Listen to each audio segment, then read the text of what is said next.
Alright guys, welcome to Formula 1 news. Sergio Perez has revealed his plans to return to Formula 1 and potentially get revenge on the team that dropped him just a few weeks ago. Perez says that he'll take a few months off to decide and then will potentially look to make a comeback in Formula 1 in the very near future. This may well be the case, given that some other teams on the grid will be making driver lineup changes in the near future, and maybe they still see a future in Sergio Perez as a top-level F1 driver. Is it actually going to be the case though, given the way that he was dispatched by Max Verstappen emphatically over the last couple of seasons? Which team might he potentially join? Is there any reality to the idea that he might come back and throw a spanner in the works to Red Bull and Max Verstappen's title championships over coming years? Very much interested in your thoughts in the comments below. Hit the like button if you enjoy. Subscribe if you're new as always. I would greatly appreciate it. First of all, Toto Wolff, happy 53rd, I think, birthday today, his 13th year at Mercedes. Of course, the second longest serving team principal in the sport after Christian Horner and ahead of Fred Vasseur, as we talked about yesterday. One big story of the day, though, is on Jack Doohan again. We know the whole Franco Colapinto thing. He's coming into Alpine. He's going to be their third driver, their reserve driver, whatever. Jack Doohan is the starting man, right? Well, seemingly not so much. We know, though, of course, Crofty,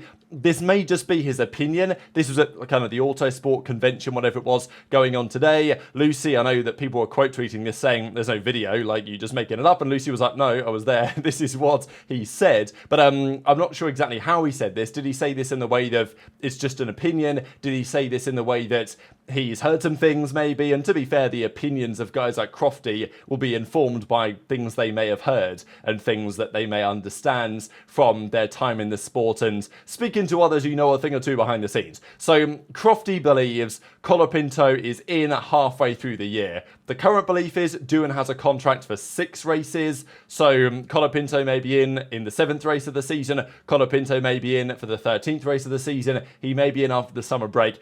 The reality is they've paid good money for Colapinto. This was talked about today as well. It's not like Williams let him go for free, and why would they? He was pretty good. Alpine have paid a significant chunk of change to get Franco Colapinto into the team instead, potentially, of Jack Doohan. And I feel like Williams have just had an absolutely blinding few months. I know that they crashed the car a lot. They had like $14 million worth of damage. No other team had more than like $6 million. So it was bad, but the decisions they've made have set them up for the longer term, right? I mean, the decision to get rid of Sargent was still controversial at the time, although I thought it was the right thing to do. Colapinto came in, did a great job initially, fell off a bit towards the end of his tenure, but was still good enough overall to have interest from Red Bull, have interest from Alpine. Alpine have now signed him for several $1 million, you would imagine.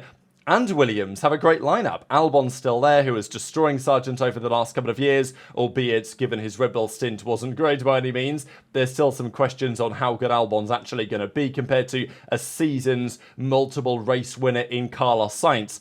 But an excellent driver pairing given the expectations for their car next year, Williams. And also, their drivers, neither of them have their appendix anymore. So hypothetically, there should be no real concern about needing a reserve driver. So, they don't need Colapinto, I guess, hypothetically. So I think Williams have kind of killed it over the last few months. Whether they'll have a good car this season, who knows? And also we know that they are the one team in the entire sport that says we're sacrificing 25 for 26. They've made that pretty clear, but to be fair, they say that every year. So bit of a pinch of salt may be necessary there. Hamilton's joining Ferrari. It's going to be about a week or so's time when we get the Ferrari-Hamilton debut in red. Think it's a plan to be at Fiorano, and if the weather's bad, they're potentially going to do it at Mugello. We'll see. But Ferrari are going to have Hamilton driving a Ferrari around a track with a big media song and dance about it in roughly a week or so's time. I think it's probably going to be the 20th, 21st. That's kind of the date that they're targeting there. So going to be a big deal, of course, whether I think it's going to be the SF23, the 2023 Ferrari that he's probably going to be driving there.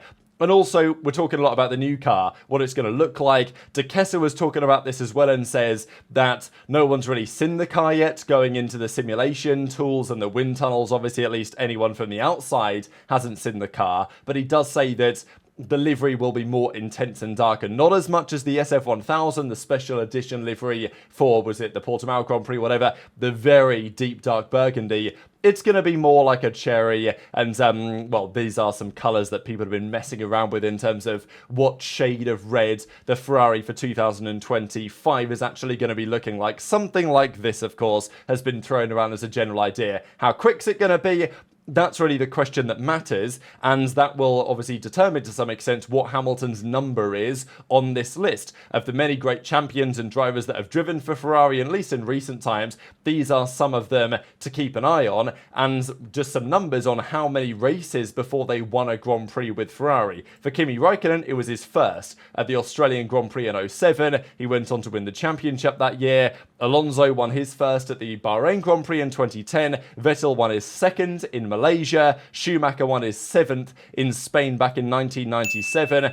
Some other examples, Rubens Barrichello, his 11th Grand Prix he won with Ferrari. Charles Leclerc, it took until only his 13th Grand Prix to win at the Belgian Grand Prix at Spa. Still highly controversial, of course, given the nature of the Ferrari power unit towards the end of that season. And then, of course, won at Spa. He wins in Monza. Massa, 14th Grand Prix at the Turkish Grand Prix. And then Carlos Sainz, notably as well, as one of the higher numbers on this list, right? The 2022 British Grand Prix. After 32 Grand Prix, he took his first checkered flag for Ferrari. So where will Hamilton sit on this list? I guess, we'll only have to wait and find out. Of course, if he's going to win a championship with Ferrari, at least if he's going to try and win the championship this year, he's probably got to get a win relatively early on. It can be done. You come second, you come third, you have massive consistency, you score loads of points, and you can win the championship without winning that many races. But Hamilton will want to be on the top step of the podium within the first, 4 to 5 races, I'd imagine, to be confident that he's going to be in a position to win the title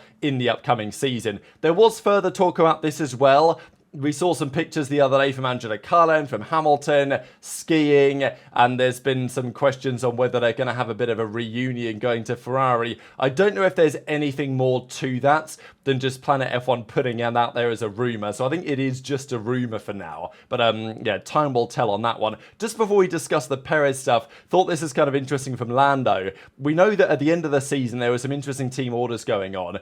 It was expected that they would have to choose Lando over Oscar, which they eventually did, but it probably took them a bit too long. And then, of course, eventually Max wrapped up the title in Las Vegas. The following weekend in Qatar, then it was when Lando, controversially maybe, just gave the place back to Oscar at the end of the sprint in the same way that he'd done back to him in Brazil. So it was a good moment, I guess, of team cohesion, whatever you want to say. The reality is it will be going back to zero. And look, this is the case for basically every team apart from Red Bull, that the teams, at least on paper, they try to start the season with their drivers on a level playing field. And that's fair enough. Lando's confident that it's not going to matter because after the first few rounds, Lando will feel like, okay, I'll be ahead of Oscar in the championship. I'll be able to push on. And I feel like Lando will have lots of confidence from the fact that in Oscar's debut year, yes, Lando was ahead and substantially ahead, but, it wasn't anything absurd. But he pretty much maintains that gap last year as well, which I think would have given him some decent confidence that he can do so again going into 2025. Liam Lawson, he's got his work cut out for him. He's going to be alongside Max, but as Lawson says on himself, it's something, as in self-confidence, you're either born with or you're not. I feel fortunate that I was born with it. I've always had that belief. So I don't disagree with Lawson. I think drivers, if you're going to be successful in pretty much anything, certainly in Formula 1, you've got to have a lot of self-confidence and belief in your own abilities. Of course, this is why Red Bull, though, have a reputation for chewing drivers up and churning them out, because every driver has belief. The problem is you go into a system where, Lawson is basically being told, don't challenge Max, be happy with being second best and all these things. It doesn't really work. It's not congruent in the minds of the drivers sometimes. And I think this is why they were concerned about putting Tsunoda in that position. They feel like Lawson is mentally strong enough to handle it, but as Lawson has said in his own words, within, 12 months, he wants to be at Verstappen's level. He's going to try everything to try and get there. Red Bull might not be so happy with that, but, they've made their bed. Whatever happens, whether Lawson is competitive, whether he blows up, that remains to be seen. So Sergio Perez was let go by the team not that long ago now in the grand scheme of things, and of course the timing of this meant that Perez's options to get on the grid next year, or this year in 2025, were non-existent, right? It was unfortunate for Perez in a way, but of course he'd also made his own future by just driving atrociously for the majority of the last couple of seasons. So I don't think Perez exactly exactly deserved anything else on some level. I also feel like Red Bull deserved their situation they found themselves in because they decided to go forward with this, with the contract they gave Perez and all the money reportedly they've had to pay Perez to buy him out of the deal. So it's not like Perez has, been hard done by here. He drove poorly. He had a great contract. They had to pay him off to the tune of $20 million, $10 million, whatever, to get him out of the deal. And now he's going to go and chill for a few months. But obviously Perez will not be massively happy with the way that things ended at Red Bull. We know that there were a few, moments of controversy internally there, especially because, well, a couple of things. We know back at Brazil 2022, the Verstappen-Perez on-track drama after what reportedly, well, we think may have happened in Monaco that year with the Perez red flag, which may or may not have been deliberate. There was lots of talk about it. Perez and Verstappen had a big feud about, well, maybe even not the individuals, but certainly in the media and the team.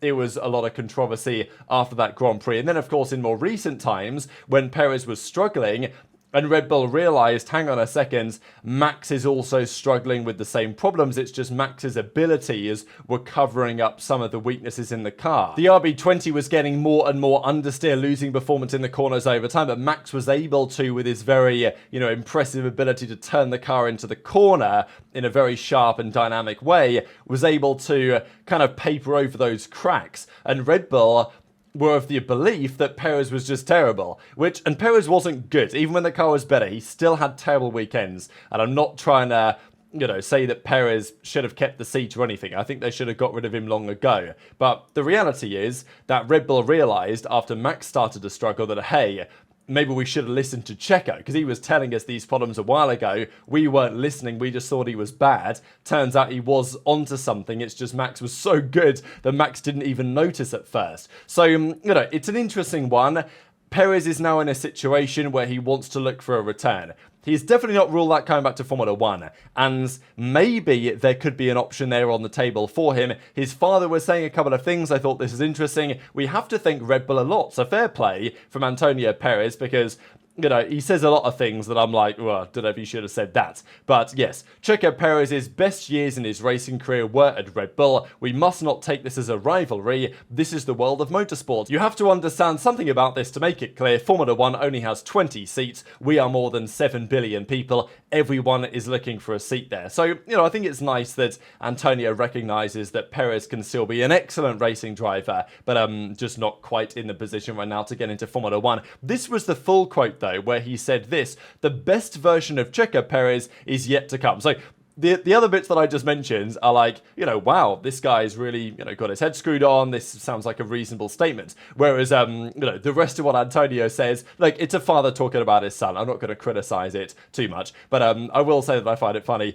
The best version of Checo Perez is yet to come. Everyone will be very happy and very proud. This is what Checo Perez does. What is coming will be historic, I assure you. It's going to be wonderful. He's the best known Latin American in the world today, above footballers and media personalities. Great things are coming for the Perez family. The only thing I can tell you is that the Perez family have not abandoned Formula 1. So that's the full assessment. And he says, fair play, Red Bull, thank you very much, or whatever. But he says, Perez, the best years are to come. It's going to be a historic comeback. That's what they're talking about here already. So, okay, what do you guys think about it? Is it going to be a historic comeback, or what does the future hold? As Perez says, my priority is to enjoy myself, to do the things that I haven't done, to be with my family. In the next 6 months, I will make a decision what I want for the next step in my career. It's too early to give an answer as to whether I intend to return to F1. Everything has happened very quickly at the end of last season.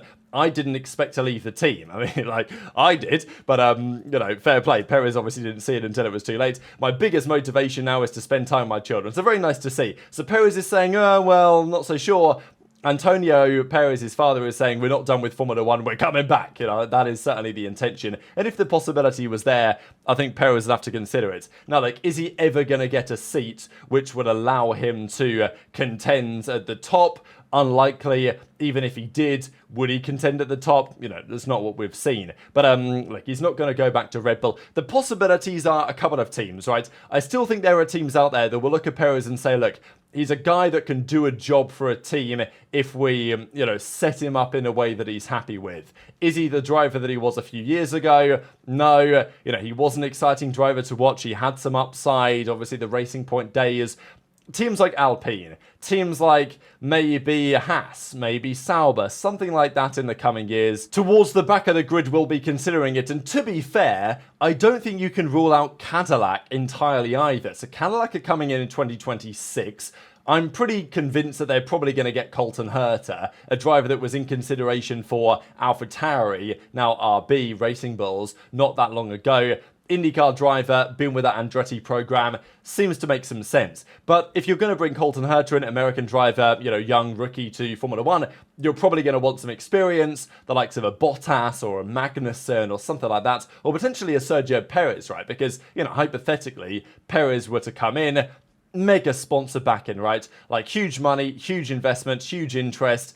The amount of Red Bull jerseys that are sold in Formula 1, or at least were sold in Formula 1, 75% of them were sold Checo Perez ones to South America. And Max Verstappen is the world champion. So, it goes to show that there is still a good reason why you might hire Perez, even if he's not, an excellent driver. He might be able to do a job good enough for some of these teams. Is he going to be able to do a job good enough to, really challenge again in Formula 1? I think it's doubtful, but I do think the timing is somewhat unfortunate to see how Perez might have fared. My guess is, if I can imagine what's going to happen, I think Perez is going to have a hard time getting back into Formula 1 the way that things have ended.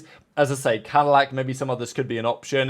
If I was Perez, I'd probably do a bit of a stint in IndyCar. I feel like IndyCar would welcome him in. I think it would be a great championship for him, actually. I know that Formula E, I think their CEO was like, hey, Perez, come and drive Formula E. I don't really like Formula E, my opinion. So I wouldn't go there. But yeah, enter into your thoughts in the comments below. I hope that Perez continues racing, an exciting driver on his day. But unfortunately, it just wasn't working out in Formula 1 by any means. So very much enter into your thoughts on all of this stuff in the comment section below. Hit the like button if you enjoyed. Subscribe if you're new. Take care. And I'll see you next time.